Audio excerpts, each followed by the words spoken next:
할렐루야. 치료 말씀 TV 채널에 들어오신 구독자 여러분, 예수님 이름으로 축복하며 인사드립니다. 저는 서울 방배동에 있는 충만한 교회에서 26년이 넘도록 예수님 이름과 성령의 역사로 일반 병원에서 고치지 못하는 귀신 축사와 암을 포함한 불치병과 조현병을 포함한 정신질환을 예수 이름과 성령의 역사로 치유하는 전현치유 목회자 강요셉입니다. 지난 26년 세월 동안 수많은 환자를 예수님 이름으로 치유하여 사람답게 살아가도록 인도했습니다. 지금도 매주 월, 화, 금, 토요일 10시부터 12시까지 성령 은사, 성령 충만, 치유 안수기도, 깊은 기도, 치유 집회를 진행하고 있습니다.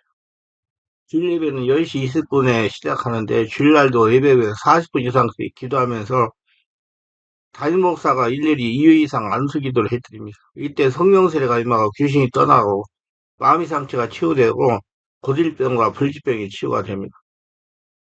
특별히 10년, 20년씩 영적 성실에 육체적으로 고통을 당하는 상태가 중요한 분들과 성령의 강한 권능과 성령의 불과 성령의 은사를 빨리 받고 싶은 분들에 대해서는 매주 화, 금, 토요일, 주일 13시 30분부터 예약하여 개별 특별 집중치유 시간을 갖고 있습니다.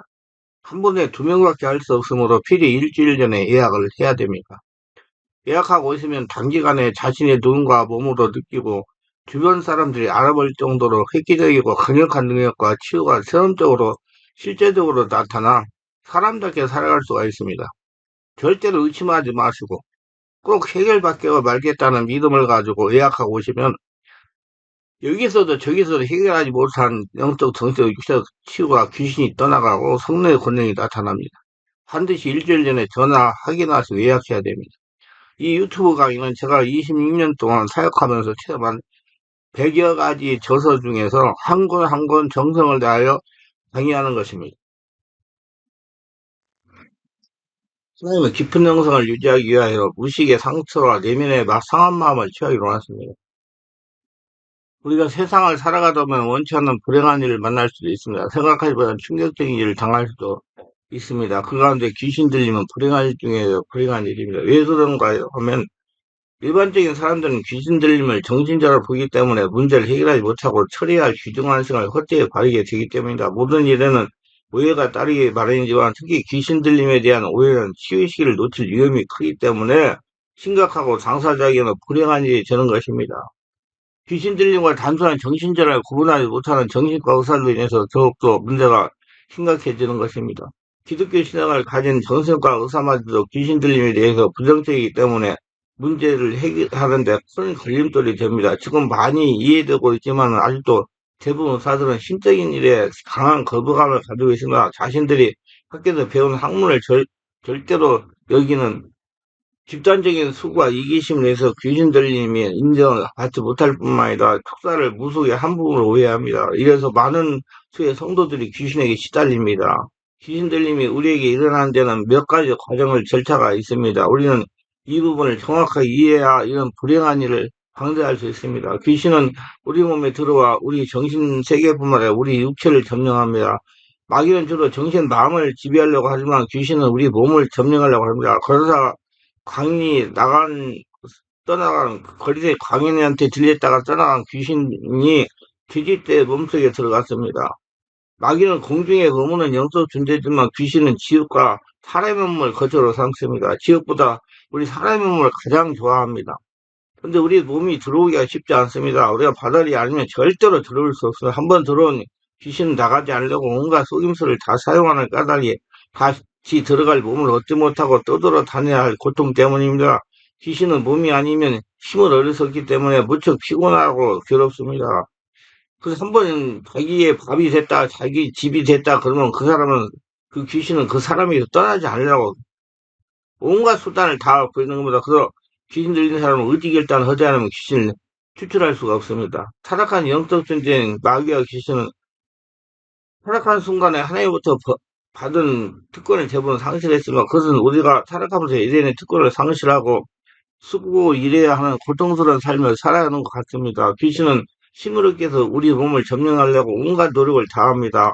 그런데 우리의 속사람이 귀신의 침투를 허락하지 않습니다. 그러므로 귀신은 두루다니면서 속사람이 상한 사람을 찾습니다. 귀신이 침투하기 쉬운 상태에 놓이는 사람이 접근하여 지속적으로 공격하기 시작합니다. 귀신의 공격을 받은 사람은 속사람이 매우 심각하게 손상을 입은 사람입니다. 우리의 속사람이 손상을 입은 원인은 주로 죄와 상처입니다. 심각한 범죄들 예를 들면 살인, 강간, 절도 등과 같은 중범죄를 행하면 우리의 속사람은 위축되고 깊은 상처를 입게 됩니다. 죄는 능동적으로 자신이 행하는 행위입니다. 그런데 상처는 수동적으로 타인으로 말미암아 있게 되는 것입니다. 죄의 피해자인 겁니다. 심각한 상처는 남자친구나 여성친구를 사귀다가 연애에 실패, 사망으로 인한 이별, 성폭행 당하기, 중대한 사고, 시험에서 낙방하기, 괴롭히기를 당하기, 갑작스러운 사업, 과중한 체고, 사업이 실패, 과중한 스트레스 등등 자신이 감당이 어려운 일들을 갑자기 당하는 경우 우리의 속사람은 깊은 상처를 받습니다. 이런 경우 귀신은 그 사람을 집중적으로 공격하게 됩니다. 이런 죄와 상처를 받은 사람에게 귀신은 침투를 시작합니다. 죄를 짓는 능력적 범죄는 주로 마귀가 침투하는 경우가 대부분이고 수동적인 상처는 귀신이 침투하는 대상이 됩니다. 상처가 받았다 그러면 귀신이 침투했다고 보고 치유해야지 빨리 치유해야 고생을 하지 않습니다. 마음의 상처가 풀리지 않고 계속 자신의 속사람을 괴롭게 되면 속사람은 굉장히 일축되고 그 기능이 현저하게 약하게 됩니다. 그 증상이 우울증으로 나타납니다. 무기력해지고 우울해지며 삶의 의미를 잃어간다면 이런 사람은 귀신 들린 절대적인 자리에 놓이는 겁니다. 귀신은 이런 사람을 발견하면 즉시 공격을 시작합니다. 속사람이 깊은 상처를 입고 무기력해지면 모든 것이 힘을 잃습니다. 귀신이 그런 사람에게 먼저 상태를 알아보기 위해서 여러 가지로 유혹하기 시작합니다. 때로는 겁을 주기도 합니다. 이런저런 시도를 하면서 접근합니다. 대체로 하이에나처럼 귀신은 무리를 지어 쫓아옵니다. 쫄개 귀신이 먹이가 되는 사람을 발견하면 대장 귀신을 비롯한 일당 무리들이 몰려와서 그 사람을 집중으로 공격합니다. 동물의 왕국 보셨죠? 똑같습니다. 영적인 세계에도. 귀신들이 무리마다 특성을 가지고 있습니다. 더러운 귀신은 더럽습니다. 음란한 귀신은 음란합니다. 이처럼 특성이 있기 때문에 자신들이 특성을 가지고 접근하는 것입니다. 여러 가지 환상을 보여주고 환상을 보여주고 밤에 여러 가지 잠령을 줘가지고 잠을 못 자게 만들고 꿈으로 나타나고 악몽을 꾸게 만들고 그렇습니다. 검은 그림자가 자신에게 접근해 오는 걸 속사람이 인정하고 거부하게 됩니다. 그러나 속사람은 심각한 상처를 입었기 때문에 이들 귀신의 무리에 제항할 힘이 없어 결국 무너지고 맙니다. 우리 주변에 이런 상처를 입은 사람이 있다면 우리는 그 사람에게 귀신이 들어오지 못하도록 성령 세례받고 충만받고 성령의 머무기도 하기에 상처를 치료해 줘야 됩니다. 진리 말씀과 성령으로 잠재의식과 무의식 형성된 상처를 성령으로 말씀으로 치유해야 됩니다. 시간이 걸리는 일입니다. 귀신은 속사람을 속이고 위협한다면 항복을 받아냅니다. 속사람이 귀신을 거부하지 않고 반항하지 않으면 귀신은 그 사람 몸속에 들어옵니다. 그리고 시간이 지나면 집을 짓습니다. 그리고 정신을 장악하려고 합니다. 정신을 장악하려면 그 사람이 다시 반항하기 때문입니다. 예, 예수 믿고 성령으로 세례받고 충만받으려고 노력하기 때문입니다. 다시 정신을 장악하기 위해서 주로 사용하는 방법이 공포입니다. 두려워서 반항할 용기를 내지 못하도 심각한 위협을 하면 이런 위협과 공포로 인해서 귀신이 시키는 대로 행동이다. 웃으라면 웃고 울라면 울고 무릎을 꿇으라면 주가 꿇습니다. 옷을 벗으라면 벗고 가자면 가고 누우라면 눕습니다. 늦잠을 자게 하고 누워있으려고 그러니 철저하게 행동을 통제함으로 귀신이 그 사람을 자기들 마음대로 다루게 되는 것입니다. 그러면서 귀신들은 그 사람의 몸에 자기들의 집을 견고하게 만들기 시작합니다. 이것이 귀신의 집입니다. 그 사람은 끊임없이 반항하지만 귀신들의 공격을 인해서 그들을 물리치지 못합니다. 귀신 들리는 사람이라 할지라도 속 사람이 죽은 것이 아니므로 간헐적으로 구조신을 보냅니다. 우리는 이 신호를 알아채지 못하고 넘겨버립니다. 다행히 이 신호를 알아차리고 축사를 하거나 적절한 도움을 줌으로써 귀인들의 공격에서 풀려나오는 경우가 있습니다. 심각한 사건의 경우는 3년 이내에 적절한 조치를 취하지 않은 채로 방치한다면 심각하게 귀신 들림에 걸릴 수가 있고 귀신이 집으로 지어가지고 마음대로 갖고 놀 수가 있습니다. 상처는 귀신 들림이 일으키는 통로입니다. 상처를 취하지 않은 채로 둔다면 귀신이 이 사실을 발견하게 되고 하이나처럼 집중적으로 공격을 받게 되고 마침내는 그 모기가 되고 합니다. 주변에 아픈 상처로 인해서 어려워하는 사람이 있다면 성령으로 상처를 취하고 속사람을 강건하게 해줘야 합니다. 상처를 입은 사람은 스스로 자신의 상처를 감당할 수 있는 능력이 없습니다. 그런 주변에서 도와주겠다면 육신의 상처에는 쇠고기 몰려오지만 마음의 상처에는 귀신이 몰려옵니다. 그렇기 때문에 상처가 무의식에 심기지 못하도록 해야 합니다. 예를 든다면 길을 가다가 차 소리나 기타 등등 꼼짝 놀랄 경우가 있습니다. 저의 경험으로 와 이런 일이 있은 후 며칠이 지나면 가슴이 답답해지고 기도가 잘 되지 않는 경우가 있습니다. 이는 놀랄 때 귀신이 침입한 것입니다. 이를 예방하기 위해 이렇게 하세요. 호흡을 깊게 들이쉬고 내쉬면서 성령 임재를 요청하세요. 성령 임재가 충만하지만 마음으로 명령을 하세요. 내가 놀랄 때 들어온 귀신은 예수 이름으로 떠나가라. 내가 놀랄 때 들어온 귀신은 예수 이름으로 떠나가라. 이렇게 기도하여 마음의 평안이 찾아오면 떠나갑니다. 불안이나 두려움이 엄습한 경우가 있습니다. 이는 마음의 상처나 심적인 침입이 있다는 증거입니다. 우리에게 성령이 역사하면 평안합니다. 자신이 이유 없이 불안하고 두려움이 엄습한 경우 악한 기운이 나에게 역사하고 있는 것을 성령께서 자신에게 깨달아 알게 알려주시는 것입니다. 이때는 호흡을 들이쉬고 내쉬면서 성령의 임재를 요청합니다. 성령의 임재가 충만해지면 마음으로 명령을 하세요. 나를 불안하게 하는 귀신은 예수 이름으로 떠나갈지어다.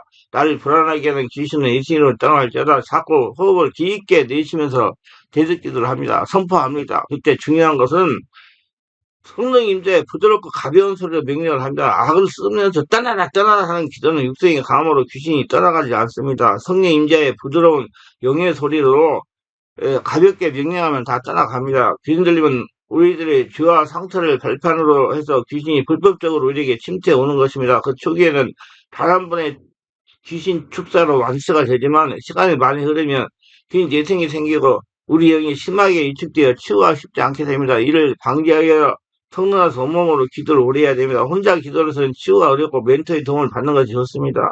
의지적으로 강력한 기도를 해야 됩니다. 귀신 들림의 초기 증상은 환자의 이성과 감성이 그대로 유지된다는 점입니다. 죽기를 하려면 먼저 성령으로 세례를 받아야 됩니다. 성령으로 세례를 받으려면 성령 세례를 할 수 있는 목사님들한테 가야 성령 세례를 받습니다. 지금은 기도해가지고 혼자 기도해가 성령 세례 못 받습니다. 성령으로 세례받고 충만받고 성령 안에서 목회를 하시는 목사님이 찾아가서 안수받는 게 제일 빠릅니다. 성령으로 세례를 받은 다음부터 자신 안에 주인 오신 성령님부터 성령의 불이 나오면서 성령으로 충만하게 됩니다. 성령으로 충만하게 되면 될수록 귀신들이 정처가 풍부해지고 귀신이 도망치게 하는 겁니다. 성령 역사로 잠재의식의 상처들이 현재 드러나서 마음의 상처가 치유되기 시작합니다. 마음의 상처가 치유되면 될수록 상처 뒤에 숨어있는 귀신들의 정처가 풍부해집니다. 도망치기 시작하는 것입니다. 그 때문에 성령 세례받고 충만받지 않으면 귀신은 쫓아낼 수가 없어요. 잠재의 상처가 치유되지 않으면 귀신을 쫓아냈어도 다시 들어옵니다. 그러므로 귀신 축기 사역은 내적인 상처를 먼저 치유하고 귀신을 축사해야 됩니다.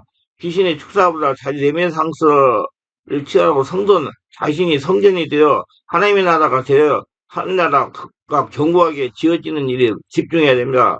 자신 안에 성전이 지어지지 않으면 떠나갔던 귀신은 다시 침입을 하기도 합니다. 그래서 예수님은 마태복음 6장 33절에 귀에 나와 그를 구하라 그래야 모든 걸 더하시라 하시는 겁니다.